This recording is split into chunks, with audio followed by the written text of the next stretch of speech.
माणसं हांडा घेऊन कुठं ते पाणी भरत बसणार आहे ती. त्या बायकासनी माहित तरी आहे का हांडा डोक्यावर घ्यायचा का कमरवर घ्यायचा का अजून कुठं घ्यायचा. अगं ती शिकल्या सवरलेली माणसं असते ती शहरातली, त्यासनी ह्यांना घाबरायला लागतं. आपल्याला कसं घाबरतेली ती, त्यांना घाबरायला लागत, आपल्याला घाबरायचं नाही. उलटा आपल्याला घाबरायला पाहिजे त्या लोकांनी. कसं काय कसं काय म्हणजे अहो, आपण उद्या पिकवलंच नाही आपल्या शेतामध्ये धान्य तर ते खातील काय? बुलेट ट्रेनच्या रुळा खातील का? हा का ते हवेचे ब्रिज खातील? शिजवून दगड माती काय खातील?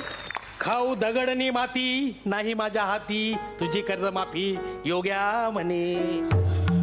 आणि कसं आहे ताई, तुझं सगळं म्हणणं मला पटतं, पण कसं आहे सरकारच्या तिजोरीवर ताण पडतो. तुमचं कर्ज आम्ही माफ करू शकत नाही. चालू ठेव तुझे शेतामध्ये खपणं, पाहू नको स्वप्न कर्जमुक्तीचे.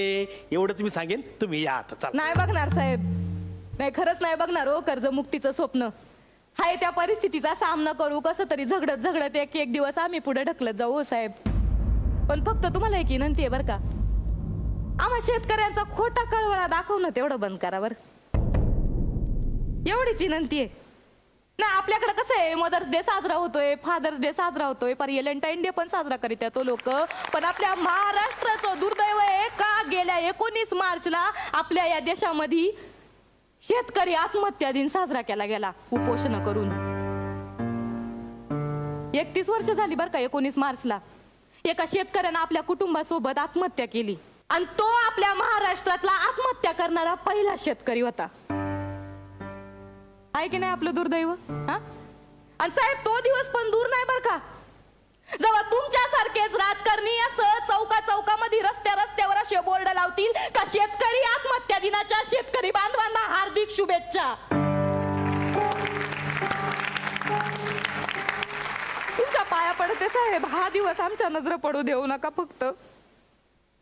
बघा ना, कमाले हो कमाले खरंच. म्हणजे डॉक्टरच्या पोराला वाटत का आपण डॉक्टर व्हावं, राजकारणाच्या पोराला वाटत का आपण राजकारणामध्ये घुसावं, पण इंजिनियरच्या पोराला वाटत का आपण इंजिनियर व्हावं, पण शेतकऱ्याला पण वाटत नाही हो का आपल्या पोरानं शेती करावी, शेतकऱ्याच्या पोराला पण वाटत नाही का आपण शेतीत राबावं.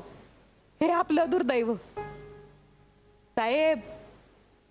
हे असं वाटणंय ना भविष्याच्या धोक्याचा संकेत आहे बरं, ध्यानात असू द्या.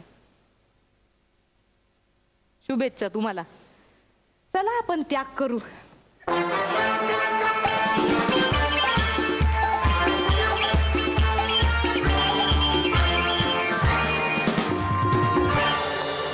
आपण जाणून घेऊ आपल्या परीक्षकांचं काय मत आहे. महेश सर. योगेश सुपर. सचिन गोस्वामीचं विशेष अभिनंदन. येस. का हा कॉन्सेप्ट त्यांनी आणला आणि त्याला तो एक सुंदर स्क्रीन प्ले तयार करून एक सुंदर सादरीकरण केलंस. आणि ती शेवटचं एक वाक्य म्हणते का हा एक संकेत आहे साहेब, भविष्याच्या धोक्यात, भविष्याचा संकेत आहे. Danger bells are ringing and they are ringing. हा ॲक्ट आहे ना, हा ॲक्ट नुसतं कॉमेडीची बुलेट ट्रेनमध्ये नाही राहायला पाहिजे. हा ॲक्ट ॲक्च्युली ऑल इंडिया टेलिव्हिजनवर टेलिकास्ट झाला पाहिजे. अभिनंदन. झपाटलेला परफॉर्मन्स.